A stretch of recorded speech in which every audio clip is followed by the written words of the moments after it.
Mark chapter 14. Jesus anointed, at Bethany. It reads, Now the Passover and the festival of the unleavened bread were only 2 days away, and the chief priests and the teachers of the law were scheming to arrest Jesus secretly and kill him. But not during the festival, they said, or the people may riot. While he was in Bethany, reclining at the table in the home of Simon the leper, a woman came with an alabaster jar of very expensive perfume made of pure nard. She broke the jar and poured the perfume on his head. Some of those present were saying indignantly to one another, Why this waste of perfume? It could have been sold for more than a year's wages, and the money given to the poor. And they rebuked her harshly. Leave her alone, said Jesus. Why are you bothering her? She has done a beautiful thing to me. The poor you will always have with you, and you can help them any time you want, but you will not always have me. She did what she could. She poured perfume on my body beforehand to prepare for my burial. Truly I tell you, wherever the gospel is preached throughout the world, what she has done will also be told in memory of her. Then Judas Iscariot, one of the 12, went to the chief priests to betray Jesus to them. They were delighted to hear this and promised to give him money. So he watched for an opportunity to hand him over. The Last Supper, verse 12. On the first day of the festival of unleavened bread, when it was customary to sacrifice the Passover lamb, Jesus' disciples asked him, Where do you want us to go and make preparations for you to eat the Passover? So he sent 2 of his disciples, telling them, Go into the city, and a man carrying a jar of water will meet you. Follow him. Say to the owner of the house he enters. The teacher asks, Where is my guest room, where I may eat the Passover with my disciples? He will show you a large room upstairs, furnished and ready. Make preparations for us there. The disciples went into the city and found things just as Jesus had told them, so they prepared the Passover. When evening came, Jesus arrived with the 12. While they were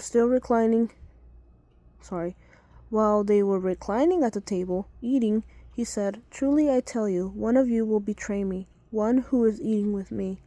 They were saddened, and one by one they said to him, Surely you don't mean me.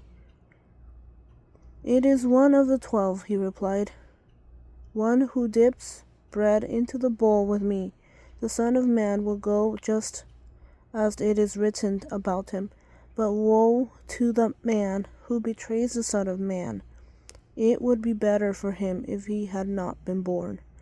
While they were eating, Jesus took bread, and when he had given thanks, he broke it and gave it to his disciples, saying, Take it. This is my body. Then he took a cup, and when he had given thanks, he gave it to them, and they all drank from it. This is my blood of the covenant, which is poured out for many, he said to them. Truly I tell you, I will not drink again from the fruit of the vine until that day when I drink it new in the kingdom of God. When they had sung a hymn, they went out to the Mount of Olives. Jesus predicts Peter's denial. Verse 27. You will all fall away, Jesus told them, for it is written, I will strike the shepherd, and the sheep will be scattered. But after I have risen, I will go ahead of you into Galilee. Peter declared, Even if all fall away, I will not. Truly I tell you, Jesus answered, today, yes, tonight, before the rooster crows twice, you yourself will disown me 3 times.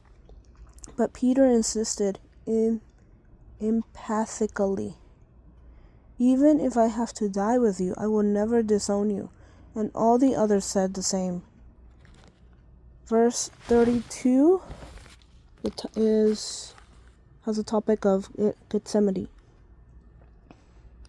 Sorry if I'm saying these names wrong. Verse 32. They went to a place called Gethsemane, and Jesus said to his disciples, sit here while I pray. He took Peter, James, and John along with him, and he began to be deeply distressed and troubled. My soul is overwhelmed with sorrow to the point of death, he said to them. Stay here and keep watch.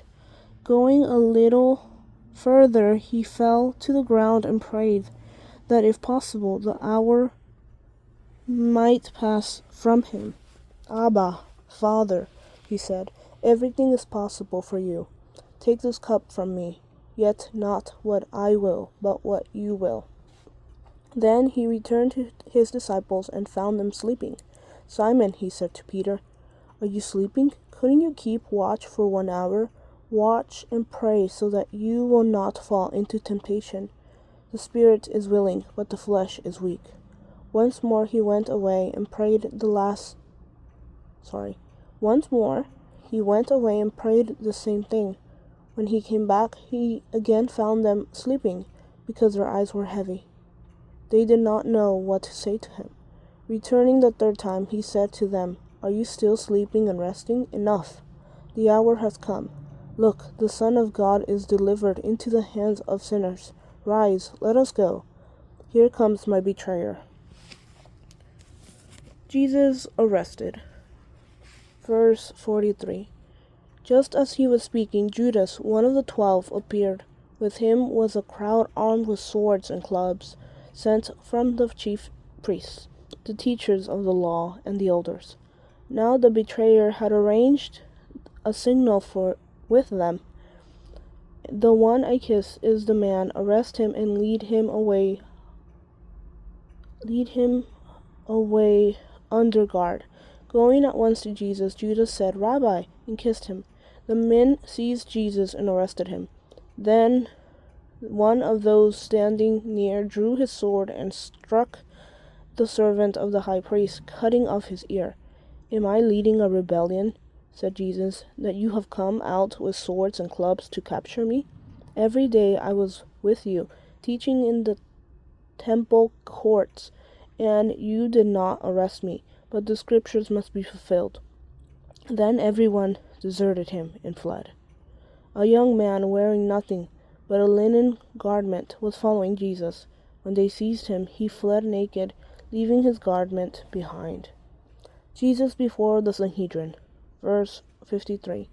They took Jesus to the high priest and all the chief priests and elders, and the teachers of the law came together. Peter followed him at a distance,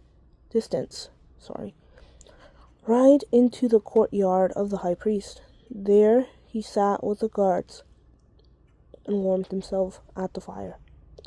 The chief priests and the whole Sanhedrin were looking for evidence against Jesus so that they could put him to death. But they did not find any.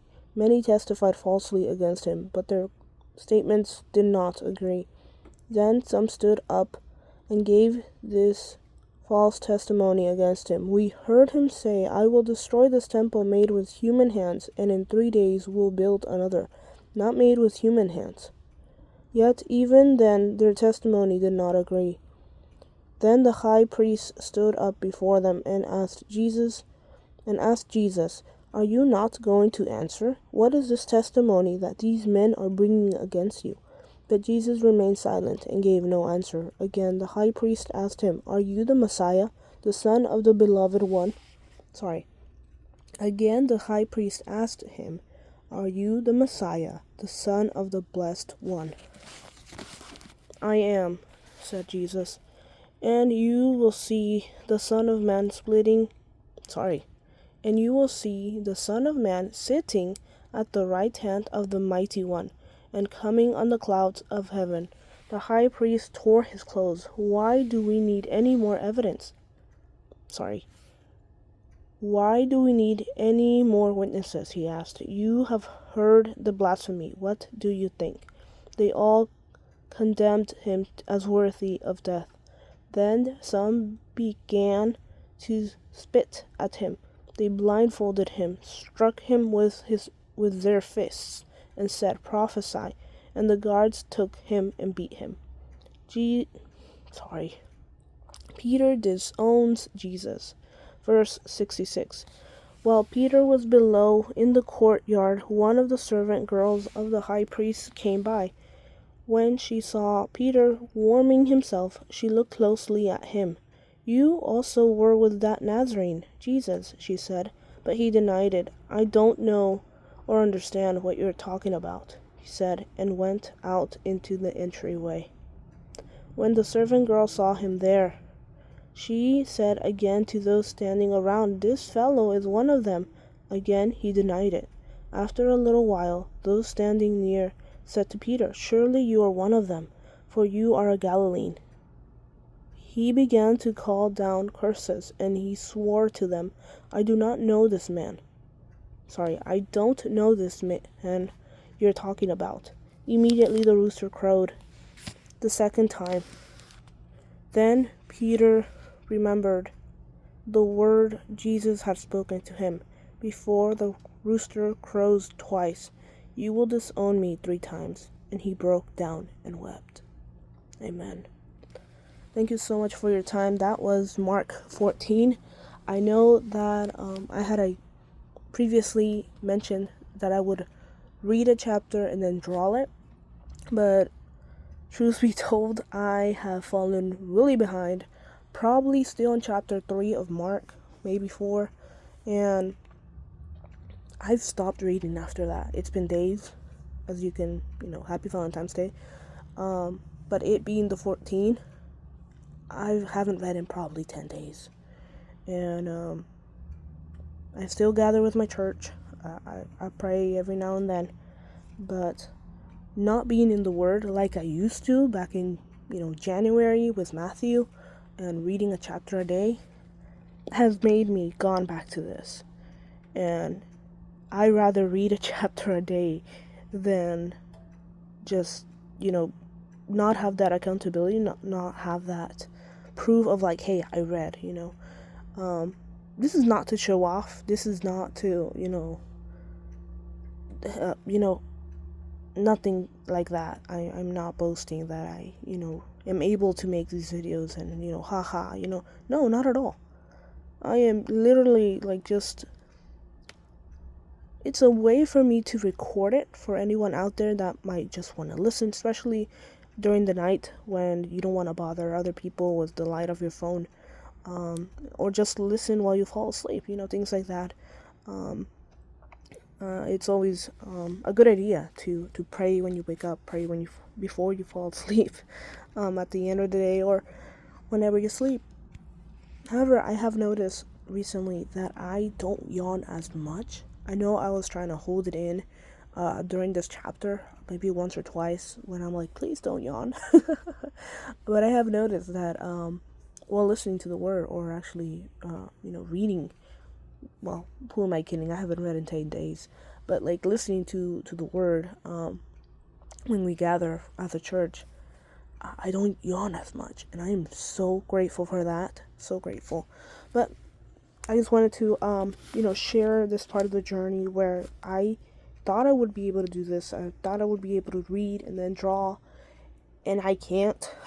I have fallen back, but this backup plan is good. Chapter 14 was a bit long in Mark. I thought it would be shorter. It was more than a page long. Not complaining, just letting you know. So this was really nice. And I'm familiar with this part of the Jesus, of that part of his history, of his story. Same word, just split in the middle. But yes, thank you so much for your time. I pray you are well, that you had a pleasant day, a blessed day, most of all, because God woke us up today, and what a blessing that we got to live another day. I hope that you spend some time in the Word, that this helped you, and really shows that it's not easy. We have to overcome the flesh every day. It's a battle. May we have victory in His name. Glory to Him. God bless.